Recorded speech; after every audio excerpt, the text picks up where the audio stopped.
आज की बात में आपका स्वागत है। आज उत्तर प्रदेश में योगी आदित्यनाथ और अखिलेश यादव का सीधा मुकाबला देखने को मिला। मुख्यमंत्री योगी आदित्यनाथ और पूर्व मुख्यमंत्री अखिलेश यादव दोनों पश्चिमी उत्तर प्रदेश में थे। योगी ने अपनी सरकार के काम गिनाए, अखिलेश ने अपने वादे बताए। योगी ने कहा कि समाजवादी पार्टी की लाल टोपी खतरे का रेड अलर्ट है। अखिलेश ने कहा, अब सिर पर लाल टोपी और जेब में लाल पोटली भी रखता हूं, अन्न का संकल्प लेकर चलता हूं। योगी ने कहा, जो लोग गन्ना का भुगतान नहीं कर पाए, जो किसानों को उनकी फसल का दाम नहीं दे पाए, वो आज किसानों के हितैषी बन गए। ये सब ढोंग है। अखिलेश ने कहा कि सरकार बनी तो किसान कॉर्पस फंड बनाऊंगा, गन्ना किसानों को भुगतान के लिए 15 दिन भी इंतजार नहीं करना पड़ेगा, सिंचाई के लिए बिजली फ्री देंगे, हर घर को 300 यूनिट मुफ्त बिजली मिलेगी। योगी ने कहा, जिन्हें बिजली देनी ही नहीं है वो वादा 300 यूनिट का करें या 1000 यूनिट का, क्या फर्क पड़ता है। योगी ने कहा कि समाजवादी पार्टी को तो अंधेरा पसंद है, चोरों को चांदनी रात अच्छी नहीं लगती। योगी ने बताया, अगर समाजवादी पार्टी आ गई तो यूपी में क्या होगा। और अखिलेश ने कहा, अब योगी कुछ भी कहे, बाबा जी जाने वाले हैं। अखिलेश यादव और जयंत चौधरी ने पहली बार ज्वाइंट प्रेस कॉन्फ्रेंस की, किसानों की बात की। अब पश्चिमी उत्तर प्रदेश में चुनाव का असली रंग दिखने लगा है। बड़े बड़े नेता जनता के बीच जाकर लोगों का विश्वास जीतने की कोशिश कर रहे हैं, लेकिन कई जगहों पर उम्मीदवारों को पब्लिक दौड़ा भी रही है, उनके खिलाफ प्रोटेस्ट भी कर रही है। तो चुनाव के सारे रंग आज मैं आपको दिखाऊंगा। तो सबसे पहले बात करते हैं योगी आदित्यनाथ और अखिलेश यादव के बीच हुई सियासी जुबानी जंग की। अखिलेश यादव तो दोपहर बाद 3:30 बजे मुजफ्फरनगर पहुंचे, लेकिन योगी आदित्यनाथ आज सुबह सुबह हापुड़ पहुंच गए थे। योगी ने मेरठ और हापुड़ में कैंपेन किया, लोगों से डायरेक्ट संवाद किया और फिर दोनों जगह डोर टू डोर जाकर वोट मांगे।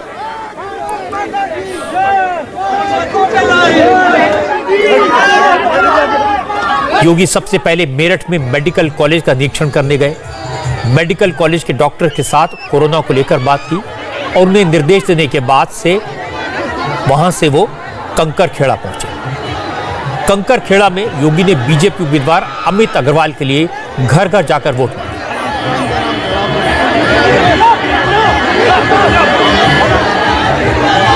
रामनगर इलाके में सड़क के दोनों तरफ हजारों लोगों ने योगी का वेलकम किया और इसके बाद योगी ने हस्तिनापुर विधानसभा सीट के लिए लोगों के साथ संवाद किया। हस्तिनापुर से योगी हापुड़ पहुंचे। योगी जिस इलाके में गए थे वो गढ़मुक्तेश्वर विधानसभा सीट में आता है। इन सब जगहों पर योगी ने लोगों से व्यक्तिगत तौर पर मिलकर बीजेपी उम्मीदवारों के लिए वोट मांगे।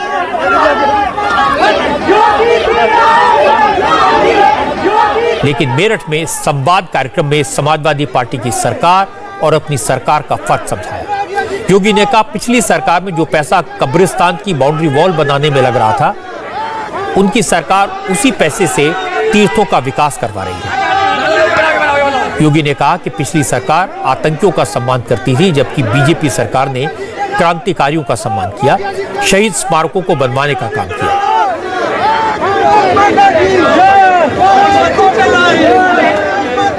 योगी ने कहा कि प्रधानमंत्री मोदी पहले ही कह चुके हैं कि समाजवादी पार्टी की लाल टोपी रेड अलर्ट है, इससे सावधान रहने की जरूरत है। क्रांतिकारियों का सम्मान किया, शहीद स्मारकों का पुनरुद्धार किया। जो पैसा पहले कब्रिस्तान की बाउंड्री वॉल पर खर्च हो रहा था, वो पैसा हमने तीर्थों के विकास पर खर्च किया। ये फर्क साफ है, आपको भी एहसास हो रहा होगा। एक सरकार दंगाइयों का सम्मान करती है, आतंकवादियों का सम्मान करती है, किसानों पर गोली चलाती है, युवाओं के जीवन के साथ खिलवाड़ करती है, बेटियों की सुरक्षा के साथ खिलवाड़ करती है और गरीबों को मिलने वाली योजनाओं पर डकैती डलवाने का काम भी करती है। और सरकार के बारे में प्रधानमंत्री जी ने कहा था कि इनकी टोपी रेड अलर्ट है, सुरक्षा के लिए भी, समृद्धि के लिए भी, खुशहाली के लिए भी खतरनाक है। योगी आदित्यनाथ ने लाल टोपी की बात की, समाजवादी पार्टी को रेड अलर्ट बताया। योगी ने समाजवादी पार्टी को यूपी की सुरक्षा और खुशहाली के लिए खतरनाक बताया। लेकिन मुजफ्फरनगर में अखिलेश यादव ने कहा, अब उन्होंने सिर पर लाल टोपी के साथ जेब में लाल पोटली भी रख ली है। किसानों के लिए अन्न संकल्प ले लिया है। अखिलेश ने जयंत चौधरी की तरफ इशारा करते हुए कहा, हम दोनों किसान के बेटे हैं, इसलिए किसानों के हक के लिए आखिरी दम तक लड़ेंगे। लाल टोपी और लाल पोटली, ये दोनों किसानों के बेटे हैं, किसानों के हक के लिए आखिरी वक्त तक लड़ेंगे। और इसीलिए मैं जेब में एक पोटली लेके चलता हूं, लाल टोपी और लाल पोटली। ये अन्नदाता के पक्ष में हराने के लिए, उन्हें भगाने के लिए अन्न संकल्प लेकर के चलता हूं। हम सब तो ले चुके हैं, अन्न संकल्प ले लिया हमारे अध्यक्ष जी और सब लोगों ने। योगी आजकल पूरी तैयारी के साथ चलते हैं। वो किसी मुद्दे पर समाजवादी पार्टी को छोड़ते नहीं। योगी ने कहा कि अखिलेश यादव के वादों में दम नहीं है, समाजवादियों के संकल्प का कोई मतलब नहीं होता। जो खुद दंगा करते थे वो प्रदेश को दंगा मुक्त कैसे बनाएंगे? जिनके राज में जमीनों पर कब्जे होते थे, माफिया को संरक्षण मिलता था, वो माफिया से मुक्त प्रदेश कैसे बनाएंगे? योगी ने कहा, जो लोग खुद सुरक्षा के लिए खतरा थे, उनसे सुरक्षा की उम्मीद कौन करेगा? अकेले हस्तिनापुर विधानसभा क्षेत्र में 54,000 किसानों को प्रधानमंत्री किसान सम्मान निधि में 6,000 रुपए हर वर्ष मिल रहे हैं। वृद्धजनों को वृद्धावस्था पेंशन, विधवा महिलाओं को विधवा पेंशन, दिव्यांग जनों को दिव्यांग पेंशन, और नहीं तो ये सब पैसा समाजवादी पार्टी के गुंडों के पास चला जाता था। ये सब पैसा हड़प जाते थे जी। जो लोग आपको बिजली नहीं देते थे, क्या वे फ्री में बिजली देंगे क्या? जो लोग स्वयं सुरक्षा के लिए खतरा बने थे, क्या उनसे कोई उम्मीद करते हैं क्या? और जिन लोगों ने मुजफ्फरनगर में गौरव और सचिन नाम के 9 युवकों की निर्मम हत्या करवाने के लिए उन दंगाइयों को सम्मान किया था, क्या वे दंगा मुक्त प्रदेश बना पाएंगे क्या? भाइयों बहनों, इनकी संवेदना न गांवों के विकास के लिए है, न गरीब के कल्याण के लिए है, न बेटियों की सुरक्षा के लिए है, न नौजवानों के रोजगार के लिए है, और न अन्नदाता किसानों की खुशहाली के लिए है। इनकी संवेदना केवल माफिया और दंगाइयों को बचाने के लिए है। जब प्रदेश सरकार का बुलडोजर इन दंगाइयों पर चलता है, इन माफियाओं पर चलता है, तब इनको पीड़ा होती है। ये बुलडोजर चलना चाहिए ना, सब लोग खुश हैं। तो 10 मार्च के बाद फिर भाइयों बहनों, 10 मार्च के दिन फैसला कर लीजिए। योगी ने जो सवाल उठाए, अखिलेश ने सबका जवाब दिया। कहा, किसानों से किया एक एक वादा निभाएंगे, गन्ना बकाये का भुगतान करेंगे, फसल के भुगतान के लिए किसानों को इंतजार न करना पड़े, इसके लिए कॉर्पस फंड बनाएंगे। अगर बीजेपी बैकडोर से चुपके से किसान विरोधी कानून लाई तो उत्तर प्रदेश में उन कानूनों को लागू नहीं होने देंगे। अखिलेश यादव ने कहा कि बीजेपी ने किसानों से किया एक भी वादा नहीं निभाया, न किसानों की इनकम डबल हुई, न फसल समय से खरीदी गई, और न किसानों को वक्त पर पेमेंट हो रही है। अखिलेश ने कहा, अगर उनकी सरकार बनी तो इन सभी दिक्कतों को दूर किया जाएगा और किसानों को बिजली भी मुफ्त मिलेगी। भारतीय जनता पार्टी ने किसानों को कहा कि उनकी आय दोगुनी होगी, फसल समय पर खरीदी जाएगी, भुगतान भी समय पर होगा। लेकिन जिस तरीके से जो 3 कानून लाए गए बिना किसानों की राय मशवरे के, और मैं बधाई देना चाहता हूं किसानों को, उनकी ताकत का एहसास दिलाया। मैं आरएलडी और समाजवादी पार्टी का गठबंधन है, किसान भाइयों को भरोसा दिलाना चाहता हूं कि कोई भी ऐसे काले कानून उत्तर प्रदेश में कभी लागू नहीं हो पाएंगे। जो भारतीय जनता पार्टी की नीयत है, जो उनकी मंशा है। समाजवादी पार्टी ने बिजली के क्षेत्र में कहा है कि 300 यूनिट मुफ्त होगी, सिंचाई माफ होगी, एमएसपी की खरीद के लिए जो इंतजाम करने पड़ेंगे सरकारी तौर पे किए जाएंगे। वहीं फार्मर्स के लिए कि उनके गन्ने के भुगतान के लिए उन्हें इंतजार न करना पड़े, 15 दिन इंतजार न करना पड़े। Farmers corpus fund, farmers revolving fund budget से देकर के किसानों का समय पर भुगतान करने का काम भी गठबंधन मिलकर के करेगा। योगी आदित्यनाथ ने भी गिनाया कि उन्होंने किसानों के लिए क्या क्या किया है, गन्ना भुगतान कितना किया, पिछली सरकारों में कितना होता था। लेकिन योगी जानते हैं कि अखिलेश यादव और जयंत चौधरी मिलकर पश्चिमी उत्तर प्रदेश में किसानों के वोटों में सेंध लगाने की कोशिश में हैं। इसके लिए किसान आंदोलन की याद दिलाते हैं, बार बार कृषि कानूनों की बात करते हैं, सिंचाई के लिए मुफ्त बिजली और किसानों को ज्यादा खाद देने का वादा कर रहे हैं। इसीलिए योगी ने आज कहा कि समाजवादी पार्टी क्या कह रही है, इस पर ध्यान देने से ज्यादा उन मुद्दों पर सोचने की जरूरत है कि जब समाजवादी पार्टी की सरकार थी तो क्या होता था, और अगर समाजवादी पार्टी की सरकार बन गई तो क्या होने वाला है। इसके बाद योगी ये बताना नहीं भूले कि बीजेपी क्यों जरूरी है। अगर आप चाहते हैं थानों का संचालन कोई हिस्ट्री सीटर न करे, अपराधी गले में तख्ती लटकाकर ऐसे ही चलते रहे, मौत की भीख मांगती रहे, जान की भीख मांगते रहे। अगर आप चाहते हैं दंगाइयों पर इसी प्रकार का शिकंजा कसा रहे, अगर आप चाहते हैं कि विकास इसी रफ्तार से आगे बढ़ते रहे, अगर आप चाहते हैं कि नौजवानों को रोजगार इसी प्रकार से मिलता रहे, अगर आप चाहते हैं बेटियों की सुरक्षा इसी प्रकार से पुख्ता व्यवस्था सुनिश्चित हो सके,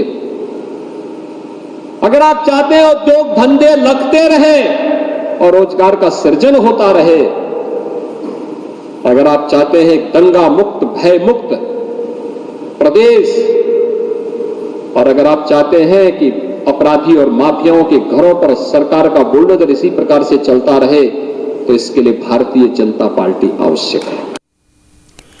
ये बात तो सही है कि 2017 से पहले उत्तर प्रदेश में थानों पर हमले की खबरें आती थी, पुलिस पर अपराधियों के हमले के मामले सामने आते थे, पुलिस डरती थी, अपराधियों की चलती थी।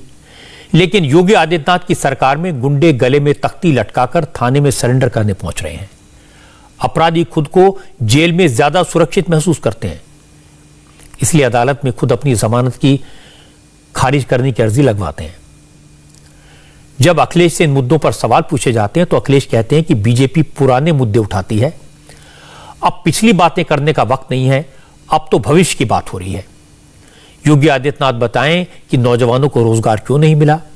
अखिलेश ने कहा कि योगी पलायन की बातें करते हैं, लेकिन अब यूपी में बीजेपी का सियासी पलायन होने वाला है। भारतीय जनता पार्टी अभी भी पुराने ही मुद्दे उठा रही है, उनके नेता पुराने ही सवाल उठा रहे हैं। कम से कम भारतीय जनता पार्टी को इस समय आगे कैसे बढ़ें, जहां बड़े पैमाने पे बेरोजगार हैं। आप देखिए क्या हुआ है बिहार में, क्या हुआ है प्रयागराज में, कितने बड़े पैमाने पे नौजवान बाहर निकल करके आए।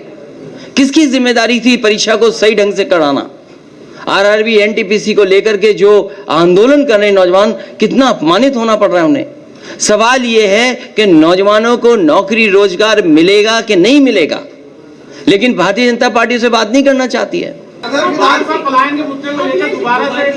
इस बार भारतीय जनता पार्टी का राजनीतिक पलायन होगा। और आपने देखा नहीं हमारे बाबा मुख्यमंत्री का कैसा पलायन हुआ है।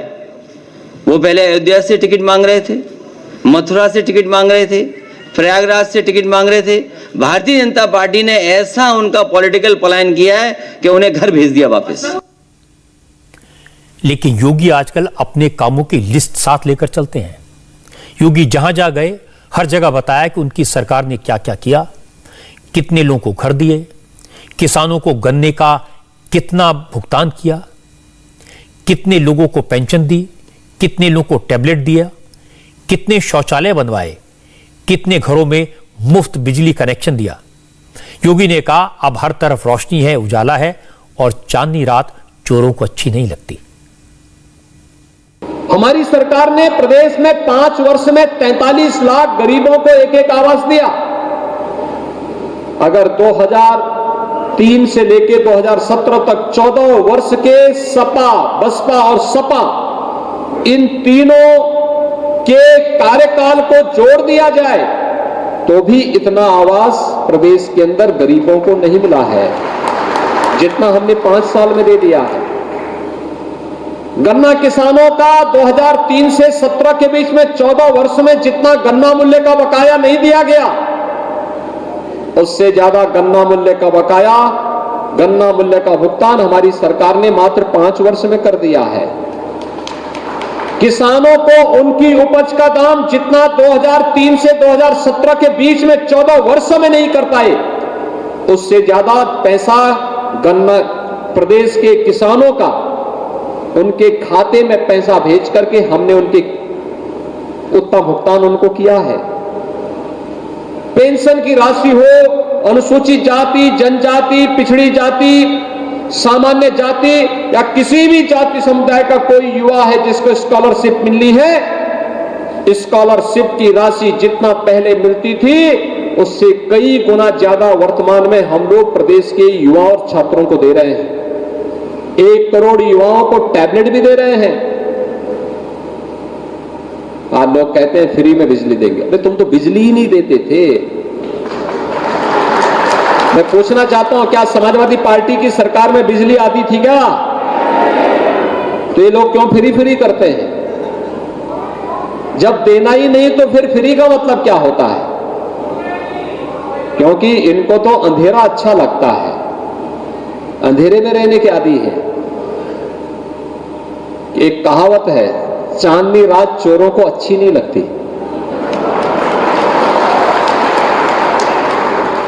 उनको ये बिजली अच्छी नहीं लगती। योगी आदित्यनाथ ने अपनी सरकार के काम गिनवाए तो अखिलेश यादव ने बीजेपी के सारे कामों को झूठा बता दिया, योगी के सारे वादों को बोगस बता दिया। अखिलेश ने कहा कि जब बीजेपी के पास मुद्दे नहीं बचते तो धर्म का सहारा लेती है, गड़बड़ी करती है।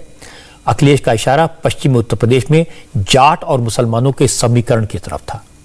अखिलेश ने कहा उन्हें उम्मीद है कि पश्चिमी उत्तर प्रदेश के लोग सचेत रहेंगे, गंगा जमुनी संस्कृति को अटूट रखेंगे, नकारात्मक राजनीति करने वालों को हराएंगे। याद दिलाना चाहता हूं भारतीय जनता पार्टी को कि कम से कम अब चुनाव आ गया है, अपना संकल्प पत्र तो पढ़ लें। जो जो वादे किए थे, क्या वादे पूरे हुए हैं? उनका हर वादा जुमला निकला, झूठे विज्ञापन दिए, आज भी आंकड़ों की खिलवाड़ कर रहे हैं। और जब भारतीय जनता पार्टी घिर जाती है तो बुनियादी मुद्दों से हट करके काम करती है। मुझे उम्मीद है कि इस क्षेत्र में हमेशा गंगा जमुनी तहजीब, भाईचारा और आपस में मिलकर के नकारात्मक सोच को हमेशा नकारा है। इस चुनाव में भी नकारात्मक सोच को नकारने का काम करेंगे और मुझे उम्मीद है कि इस बार ऐतिहासिक जीत होने जा रही है। आरएलडी और समाजवादी पार्टी मिलकर के उत्तर प्रदेश से भारतीय जनता पार्टी का सफाया करेंगे। इस बात में तो कोई शक नहीं है कि law and order Yogi Adityanath का स्ट्रांग पॉइंट है। मैं ऐसे कई लोगों को जानता हूं जो उत्तर प्रदेश में रहते हैं, योगी आदित्यनाथ को पसंद नहीं करते, लेकिन कहते हैं कि योगी के राज में गुंडागर्दी और लूट खसोट पर लगाम लगी। वो कहते हैं योगी ने जो सख्ती की उसका असर यह हुआ कि यूपी में शांति है, सुकून है, रोज रोज के लड़ाई झगड़े अब बंद हो गए हैं। योगी आदित्यनाथ ने कानून व्यवस्था में सुधार को विकास से जोड़ा। वो लोगों से कहते हैं कि उत्तर प्रदेश का विकास तभी हो सकता है जब राज्य में शांति हो, और अगर समाजवादी पार्टी की सरकार आई तो फिर पहले जैसी गुंडागर्दी होगी, विकास के काम रुक जाएंगे। दूसरी तरफ अखिलेश यादव और जयंत चौधरी के साथ आने से किसान उनका स्ट्रांग पॉइंट बने हैं। अखिलेश को लगता है कि दिल्ली की सरहद पर महीनों तक जो किसान बैठे रहे, उनकी नाराजगी अभी भी बरकरार है। खास तौर पर पश्चिमी उत्तर प्रदेश में अखिलेश और जयंत इस बात से कन्विंस्ड हैं कि जो जाट पिछले 3 चुनाव में बीजेपी के साथ खड़े रहे, अब उसका बड़ा हिस्सा समाजवादी पार्टी के गठबंधन के साथ आ जाएगा। लेकिन बीजेपी के नेता कहते हैं कि जाट और मुसलमान परंपरागत तौर पर साथ नहीं जा सकते, इनकी पुरानी राइवलरी है। बीजेपी के नेता मानते हैं कि जाट उनसे जितने भी नाराज हों, थोड़ी सी कोशिश से उनकी नाराजगी दूर हो जाएगी और वो बीजेपी के साथ आ जाएंगे। अमित शाह इसी कोशिश में लगे हुए हैं। हालांकि आज अखिलेश चर्चा में एक और बात से आए, वो कोई मौका नहीं छोड़ते। आज अखिलेश यादव की मुजफ्फरनगर में जो प्रेस कॉन्फ्रेंस होनी थी, जयंत चौधरी तो समय पर पहुंच गए। इस इलाके में गठबंधन के सभी उम्मीदवार को बुलाया गया था, वो भी पहुंच गए, लेकिन अखिलेश यादव को देर हो गई, वो नहीं पहुंचे। 2:30 बजे अखिलेश यादव ने ट्वीट किया और कहा वो तो एयरपोर्ट पर खड़े हैं, उनके हेलीकॉप्टर को उड़ान भरने की परमिशन नहीं दी जा रही, जबकि बीजेपी के एक बड़े नेता अभी अभी यहां से उड़े हैं। इसके बाद अखिलेश ने लिखा, हारती हुई बीजेपी की हताशा दिखाती है और यह साजिश है। हालांकि 3 बजे खबर आई कि अखिलेश मुजफ्फरनगर के लिए हेलीकॉप्टर से निकल चुके हैं। अखिलेश 3:30 बजे प्रेस कॉन्फ्रेंस करने पहुंच गए, लेकिन तब तक सिर्फ यही बात चर्चा में रही कि अखिलेश के हेलीकॉप्टर को रोका गया। हालांकि अखिलेश ने मुजफ्फरनगर पहुंचकर वैसी बात नहीं कही, वैसा इल्जाम नहीं लगाया जैसा उन्होंने ट्विटर पर लगाया था। देरी का कारण मुझे नहीं बताया गया। मैं कई घंटे हेलीकॉप्टर में बैठा था, रिफ्यूल कराना पड़ा, उसके बाद मैं आपके बीच में पहुंचा हूं। मैं धन्यवाद देता हूं जिसकी भी कृपा से मैं आपके पास पहुंचा हूं। जयंत चौधरी ने भी अखिलेश यादव के लेट होने की बात मुस्कुराकर कही और इसके बाद जयंत ने कहा, कुछ लोग चाहते हैं कि समाजवादी पार्टी और आरएलडी का संगम ना हो, लेकिन यह संगम तो हो चुका है और उसका फैसला सॉलिड है। बहुत समय से इंतजार कर रहे थे और अखिलेश जी के साथ जो भी कुछ हुआ उन्होंने ट्वीट भी किया है। खैर, हम और आप जिस उत्सुकता से इंतजार कर रहे थे, बहुत लोग संशय भी लगा रहे थे संगम होगा कि नहीं, लेकिन हमारा तो संगम पहले ही हो चुका है। हमारा निर्णय ठोस है।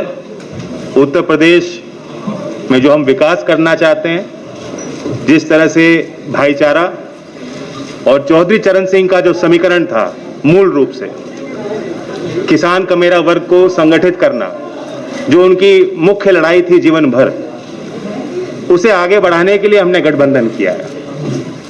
और आज एक ही चेहरा है पूरे उत्तर प्रदेश में जिनके पास अनुभव भी है, विजन भी है और कार्य करने की क्षमता है। लेकिन अखिलेश के आरोपों को बीजेपी ने नौटंकी बताया। यूपी के deputy chief minister Keshav Prasad Maurya ने कहा, अखिलेश हार के डर से ऐसी बातें कह रहे हैं क्योंकि अब ना अखिलेश का प्लेन टेक ऑफ हो रहा है और ना प्लेन टेक ऑफ कर पा रहा है। श्री अखिलेश यादव जी का न तो चुनाव का प्लान टेक ऑफ कर पा रहा है, न उनका प्लेन टेक ऑफ कर रहा है। श्री अखिलेश यादव जी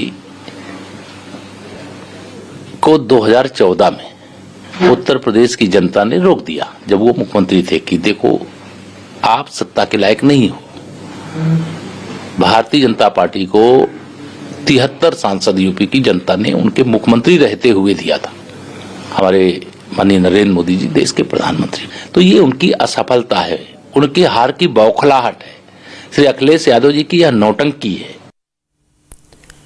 चुनाव के वक्त चालाकी भी जरूरी है। हर बात को अपने फायदे के लिए कैसे इस्तेमाल किया जाए, ये आर्ट भी आना चाहिए। अखिलेश ने यह कला अच्छे से सीख ली है। उनका हेलीकॉप्टर लेट हुआ तो उन्होंने बिना वक्त गंवाए इसे मुद्दा बना दिया। हालांकि एयरपोर्ट अथॉरिटी के अफसरों ने बताया कि अखिलेश के हेलीकॉप्टर को परमिशन देने में कोई देर नहीं हुई। एयरपोर्ट पर कमर्शियल फ्लाइट्स को टेक ऑफ करने में प्रायोरिटी दी जाती है। इसके अलावा अखिलेश यादव के हेलीकॉप्टर में रिफ्यूलिंग की जरूरत थी, जिसके कारण उड़ान में देरी हुई। इसमें अथॉरिटी का कोई रोल नहीं है। अखिलेश ने भी अपनी प्रेस कॉन्फ्रेंस में यही बात कही, लेकिन यह सही है कि कुछ देर के लिए उन्होंने इसे मुद्दा बनाया और चर्चा में रहे। अब आपको उत्तर प्रदेश के इलेक्शन का एक और रंग दिखाता हूं। कई इलाकों में उम्मीदवारों को लोकल लोगों के विरोध का सामना करना पड़ रहा है। कई इलाकों में दूसरे दलों के कार्यकर्ता उम्मीदवारों को गांव में घुसने से रोक रहे हैं। कुछ इलाकों में दल बदल करने वालों को जनता की नाराजगी झेलनी पड़ रही है। इस तरह के बहुत सारे वीडियोस मेरे पास हैं। उनमें से कुछ वीडियोस मैं आपको दिखाता हूं। सहारनपुर में समाजवादी पार्टी के उम्मीदवार धर्म सिंह सैनी का लोगों ने विरोध किया। उनके सामने जय श्री राम के नारे लगाए। ऐसा है मेरे भाई, आप लोग जो जय श्री राम तो भारत हारे से पहले। असल में धर्म सिंह सैनी 5 साल तक बीजेपी सरकार में मंत्री रहे। कुछ दिन पहले स्वामी प्रसाद मौर्य के साथ उन्होंने समाजवादी पार्टी ज्वाइन कर ली। अब समाजवादी पार्टी के टिकट पर नकुड़ सीट से चुनाव के मैदान में है। कल जब धर्म सिंह सैनी गांव में कैंपेन कर रहे थे तो कुछ लोगों ने नारेबाजी शुरू कर दी। इससे धर्म सिंह सैनी नाराज हो गए। उन्होंने कहा अगर बीजेपी वाले इस तरह की हरकत करेंगे तो वो भी बीजेपी के उम्मीदवारों की सभा नहीं होने देंगे।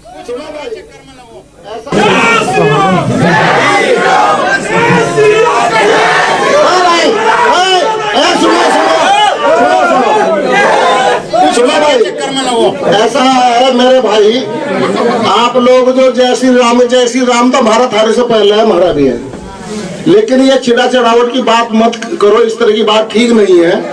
अगर तुम लोग इस तरह करोगे तो बहुत से गांवों में फिर भारतीय जनता पार्टी के कैंडिडेट के साथ भी ऐसे ही मैं करवा दूंगा।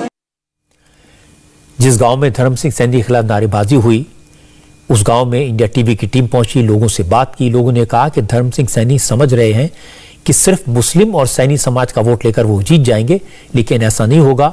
गांव के लोगों ने कहा कि 5 साल तक तो धर्म सिंह सैनी खुद जय श्री राम का नारा लगाते रहे, अब चुनाव के वक्त वो इस नारे से चिढ़ने लगे हैं, इसीलिए लोग चिढ़ा भी रहे हैं।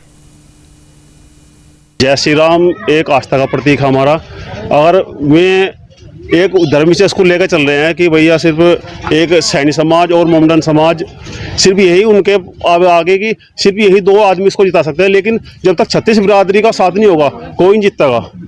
और जय श्री राम जब उसका विरोध करेगा जय श्री राम का, तो यहाँ पे नहीं जीत पाएगा। मंत्री जी जो है वो एक जाति विशेष पे अपना वोट लेकर चल रहे कि मेरे साथ तो मेरे सैनी जी हैं। ये जय श्री राम तक क्यों चिढ़ रहे हो? जय श्री राम तो नहीं चिढ़ना नहीं चाहिए। उनका बहुत भारी विरोध होया है ग्रामवादी में कि जय श्री राम से रोक रहे हैं।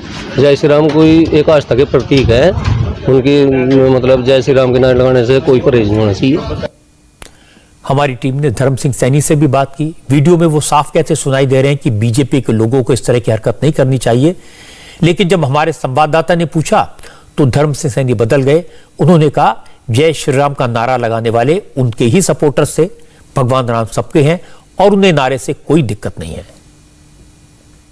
देखिए, गांव में हम थे, वहाँ पर कुछ हमारा प्रोग्राम चल रहा था तो कुछ 2-4 बच्चे आए, उन्होंने जय श्री राम के समर्थक मेरे ही थे कि लेकिन उन्होंने जय श्री राम के नारे लगाए और उनका कहना ये था कि हम भी आपके साथ हैं, लेकिन हम जय श्री राम के नारे लगा करके ही आपको सपोर्ट करना चाहते हैं। तो इस तरह की बात थी, उसे बिला वजह का हवा बनाया जा रहा, वो हमारे समर्थक थे, हमारे बच्चे थे, इसके अलावा और कोई बात नहीं है। दल बदल करने वाले नेता सभी पार्टियों में हैं और जब वो अपने इलाकों में जाते हैं तो ज्यादातर का विरोध हो रहा है। बागपत की छपरौली सीट से बीजेपी विधायक सहेंद्र सिंह को भी इसी चक्कर में गांव वालों का विरोध झेलना पड़ा। छपरौली सीट से इस बार सहेंद्र सिंह बीजेपी के टिकट पर मैदान में हैं। जब सहेंद्र सिंह कैंपेन के लिए निरपुड़ा गांव पहुंचे तो लोगों ने उन्हें गांव में घुसने नहीं दिया। लोग सड़क पर बैठ गए, रास्ते में भैंसा बुग्गी लगा दी। सहेंद्र सिंह के साथ मौजूद पुलिस की टीम ने लोगों को समझाने बुझाने की कोशिश की, लेकिन कोई फायदा नहीं हुआ। सहेंद्र सिंह कह रहे हैं कि उनका विरोध करने वाले गांव के लोग नहीं थे, आरएलडी उम्मीदवार ने लोगों को पैसा देकर उनका विरोध करने के लिए भेजा था।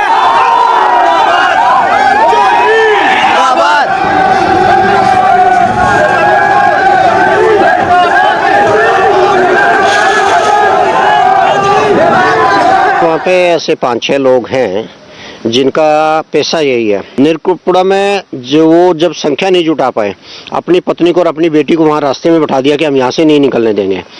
वो भावनात्मक मामला पैदा करना चाहता था, भावनात्मक मामला पैदा नहीं हुआ तो फिर उसने क्या हुआ कि वहाँ पे हमारे यहाँ भैंसा बुग्गी होती है, भैंसा बुग्गी को ऐसे लाइन में लगाने का प्रयास किया ताकि यहाँ से गाड़ी ना।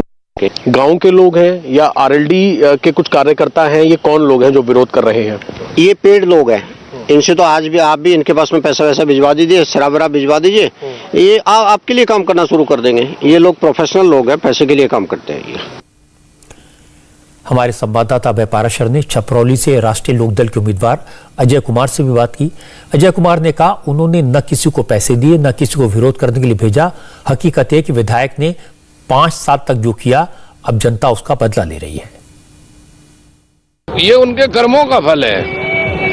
भारतीय जनता पार्टी ने जिस तरीके की नीतियां अपनाई, किसान विरोधी, मजदूर विरोधी, गांव विरोधी नीतियां हैं, उसका आज खुलासा हो रहा है। और इस तरीके से ये चोट कर रहे हैं, वोट की चोट से, उससे पहले ही और अपनी पीड़ा व्यक्त कर रहे हैं। हालांकि हम चाहते हैं कि ऐसा कोई कार्य न हो। लोगों का ये कहना है कि पहले वो आरएलडी से विधायक बने थे, लेकिन फिर बीजेपी में चले गए, इस वजह से वो उनका विरोध कर रहे हैं। ये तो नजरिया है, सही नजरिया है लोगों का। उनको ये दिक्कत तो है ही, इनकी पीड़ा है, ये जायज पीड़ा है। अभय पाराशर ने गांव के लोगों से बात की। गांव वालों ने कहा कि जो नेता इस बार बीजेपी के उम्मीदवार हैं वो पिछले चुनाव में आरएलडी के उम्मीदवार थे। लोगों ने उन्हें वोट देकर जिताया, लेकिन चुनाव के 1 साल बाद उन्होंने पार्टी छोड़ दी, बीजेपी ज्वाइन कर ली। अब बीजेपी का चोला ओढ़कर गांव में आए थे, इसलिए उनका विरोध हो रहा है। इसका सरकार के काम से कोई लेना देना नहीं है। वजह थी जी, एक तो उनका पार्टी छोड़ना। पहले जो वे विधायक बने राष्ट्रीय लोकदल से बने थे, फिर बीच में 1 साल बाद चले गए बीजेपी में जीतने के बाद। एक तो विरोध ये था जी। एक ये जो बीजेपी सरकार है या किसान विरोधी है जी, किसानों का कुछ नहीं किया इसने। एक ये भी विरोध था जी, बीजेपी का भी विरोध था।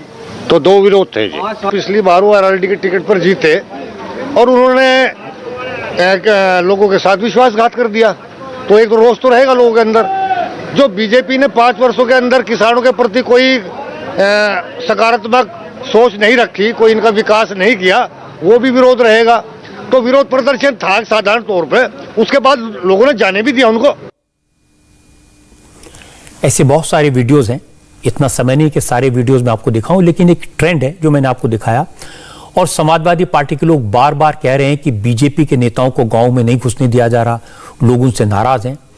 लेकिन जमीनी हकीकत यह है कि ये काम सिर्फ बीजेपी के उम्मीदवारों के साथ नहीं हो रहा, हर पार्टी के उम्मीदवारों के साथ हो रहा है।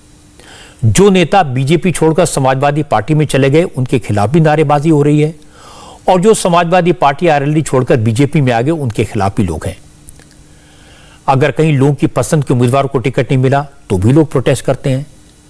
कई जगह तो एक दूसरे के विरोधी उम्मीदवार इस तरह के प्रोटेस्ट ऑर्गेनाइज करवाते हैं। असल में ये हर चुनाव में होता है, लेकिन आजकल सब लोगों के हाथ में कैमरे वाले फोन हैं, लोग वीडियो बनाते हैं, सोशल मीडिया पर डाल देते हैं, इसलिए ये चीजें आजकल ज्यादा नजर में आती हैं, इनकी ज्यादा चर्चा होती है। आगे बढ़ने से पहले आपको याद दिला दूं, आपसे कल लखनऊ में मुलाकात होगी। इंडिया टीवी का इलेक्शन स्पेशल शो चुनाव मंच है कल लखनऊ में। सुबह 11 बजे से आप इंडिया टीवी पर यूपी के सभी बड़े नेताओं को सुन सकेंगे। चुनाव के मौके पर हो रहे इस खास शो में यूपी के मुख्यमंत्री योगी आदित्यनाथ होंगे, पूर्व मुख्यमंत्री अखिलेश यादव भी आ सकते हैं, किसान नेता राकेश टिकैत मौजूद रहेंगे, केंद्रीय मंत्री अनुप्रिया पटेल और एआईएमआईएम के चीफ असदुद्दीन ओवैसी के अलावा तमाम पार्टियों के बड़े बड़े नेता इस कार्यक्रम में शरीक होंगे। इंडिया टीवी के सोशल मीडिया प्लेटफॉर्म के जरिए भी आप चुनाव मंच को देख सकते हैं। फेसबुक, यूट्यूब, ट्विटर, कहीं से भी आप चुनाव मंच से सीधे जुड़ सकते हैं। क्या योगी दोबारा सरकार बनाएंगे या अखिलेश सीएम की कुर्सी तक पहुंच जाएंगे? प्रियंका का क्या होगा और ओवैसी रेस में कहां तक दौड़ पाएंगे? चुनाव की क्लियर पिक्चर आपको मिलेगी चुनाव मंच में। कल सुबह 11 बजे से दिन भर हमारे साथ रहिए।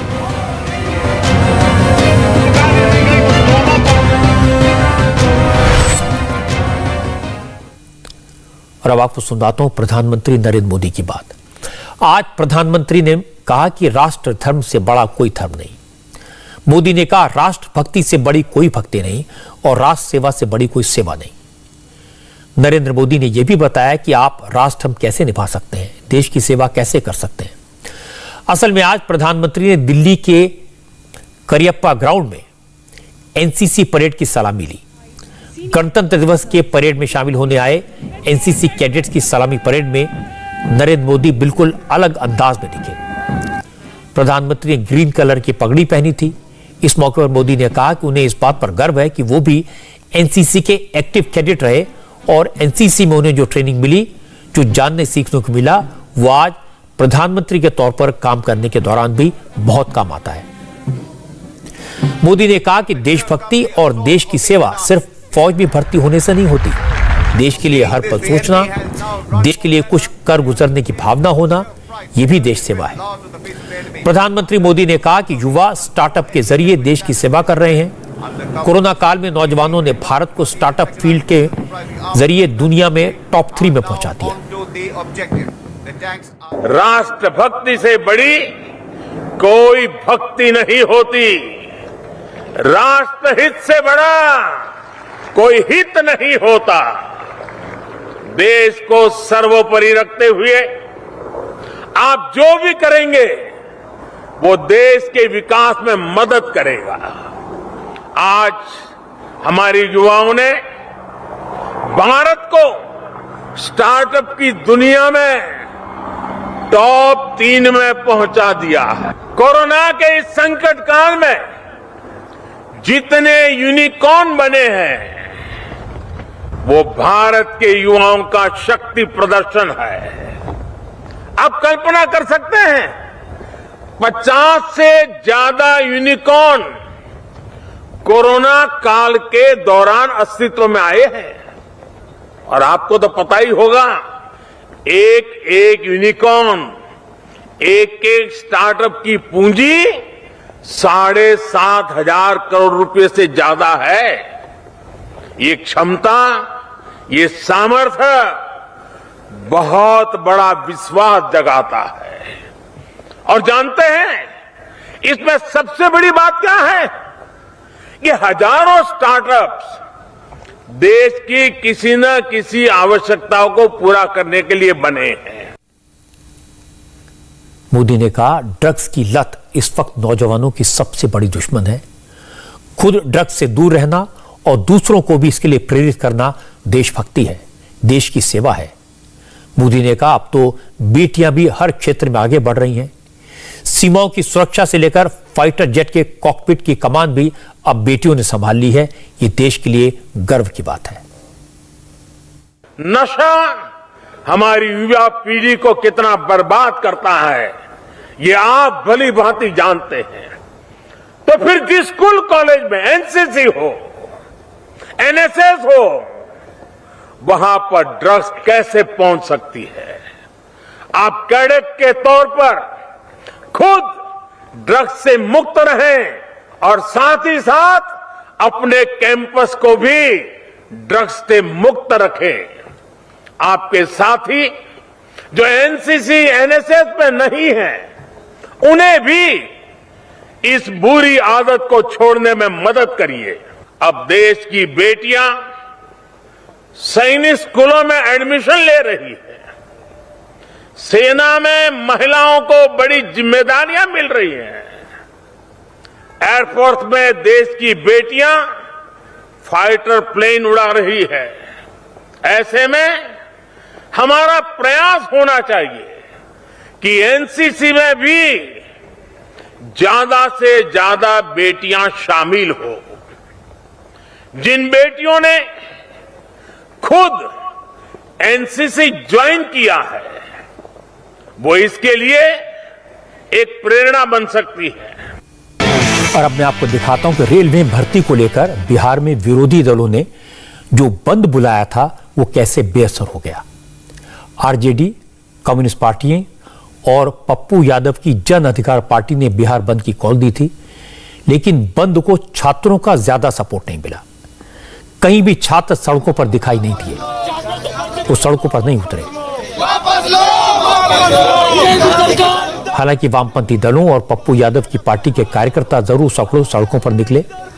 राजनीतिक दलों के कार्यकर्ताओं ने सड़कों पर जाम लगाने की कोशिश की। कहीं टायर जलाकर सड़क पर नारेबाजी की तो कहीं जबरदस्ती दुकानें बंद करने की कोशिश की गई।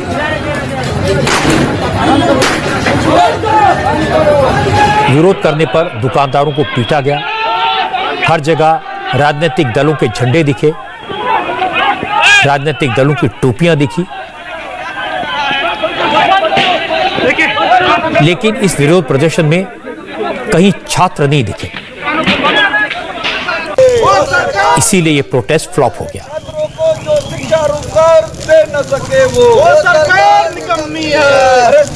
असल में सरकार ने रेलवे रिक्रूटमेंट बोर्ड के रिजल्ट के प्रति छात्रों की नाराजगी को गंभीरता से लिया। रेलवे मिनिस्टर ने परसों ही छात्रों के सारे सवालों का जवाब साफ साफ दे दिया था। जांच कमेटी बना दी थी।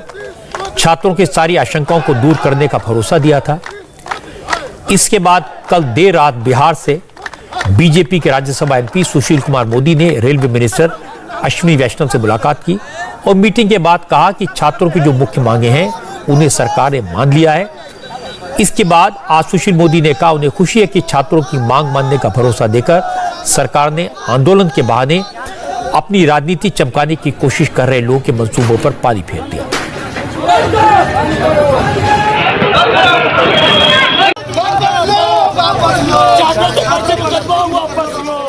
जब मेरी कल बात हुई उनसे तो इस पर सहमत थे कि 2 परीक्षा की आवश्यकता नहीं है, एक परीक्षा ही होगी।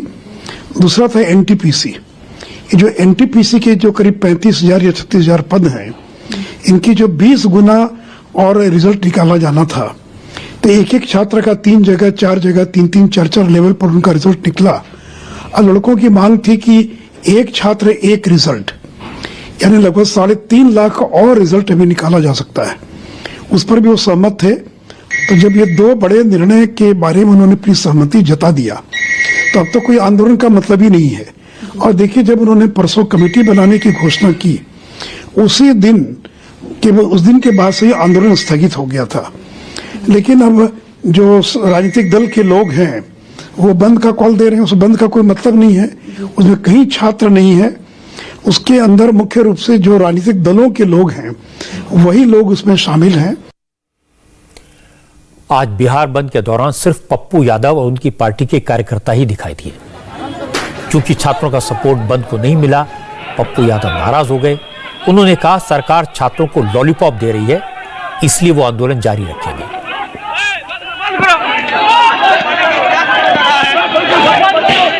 अब मुद्दा क्या है भाई? अब तो ये दिख रहा है ना कि रेल मंत्री तैयार हैं, रेलवे सहमत है, सुशील मोदी ने बात कर ली रेल मंत्री से और आश्वासन मिला है कि ये सारी मांगे पूरी हो जाएंगी। औकात क्या है भाजपा के अध्यक्ष और सुशील मोदी जी की, इन लोगों की सरकार के बीच में? थाना नहीं सुनता इन लोगों की, क्या मंत्री सुनेंगे? ऑर्डर कहाँ है? फरवरी के पहले रिजल्ट दे करके आप ज्वाइनिंग कराओ। अब मुद्दा अभी सामने क्या है? लाठीचार्ज, मुकदमा वापस, या कोई ज्वाइनिंग? शांतिप्रिय आंदोलन करने दो, फरवरी के पहले रिजल्ट दो। मार्च नहीं, फरवरी के पहले, 15 फरवरी के पहले। धोखेबाजी नहीं चलेगी। असल में सुशील मोदी ने कल रात ही कह दिया था कि सरकार ने दोनों मांगे मान ली हैं। छात्रों का कहना था कि ग्रुप डी की भर्ती के लिए 2 चरणों में एग्जाम क्यों हो रहा है। सरकार ने तय किया कि ग्रुप डी का एक ही एग्जाम होगा। दूसरी मांग ये थी कि एनटीपीसी एग्जाम में एक स्टूडेंट को एक ही नौकरी के लिए पास किया जाए। इससे 3.5 लाख और स्टूडेंट्स का नाम सफल होने वाले उम्मीदवारों की लिस्ट में आ सकेगा। सरकार इसके लिए भी तैयार है। जैसे सुशील मोदी ने यह बात बताई, इसके थोड़ी देर बाद खान सर का वीडियो भी आ गया। उन्होंने छात्रों से आंदोलन में शामिल न होने की अपील की और स्टूडेंट्स ने कल ही आंदोलन वापस लेने का ऐलान कर दिया। लेकिन चूंकि इशू नौजवानों से जुड़ा है, बात रोजगार की है, इसमें सियासत का पूरा स्कोप है, इसीलिए राजनीतिक दलों ने इसे हवा देने की कोशिश की, लेकिन इसका खास असर नहीं हुआ। आज सुप्रीम कोर्ट ने महाराष्ट्र सरकार को बड़ा झटका दिया। सुप्रीम कोर्ट ने विपक्ष के 12 विधायकों को 1 साल के लिए असेंबली की कार्रवाई से सस्पेंड करने के महाराष्ट्र असेंबली के स्पीकर के फैसले को संविधान के विरुद्ध, लोकतंत्र के खिलाफ और गैर कानूनी बताकर रद्द कर दिया। सुप्रीम कोर्ट ने अपने आदेश में कहा कि विधायकों का निलंबन सिर्फ 1 सेशन के लिए किया जा सकता है।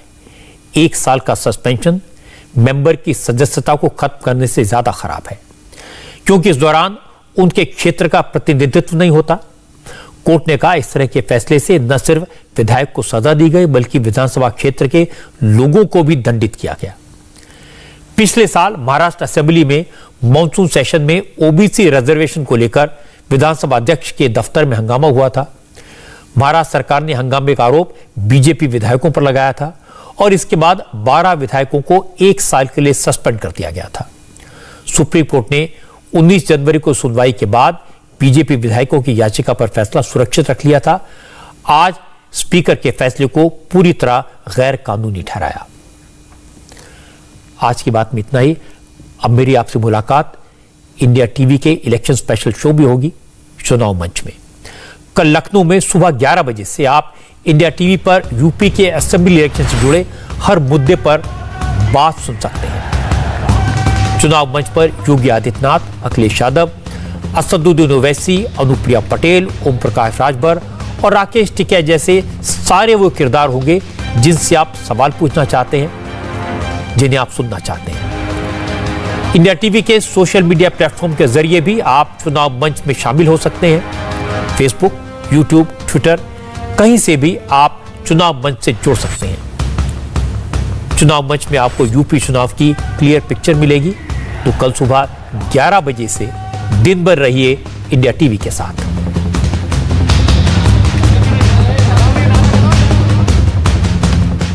इंडिया टीवी हर वक्त हर जगह डाउनलोड करने के लिए सर्च करें India TV news Google play store या ऐप स्टोर पर।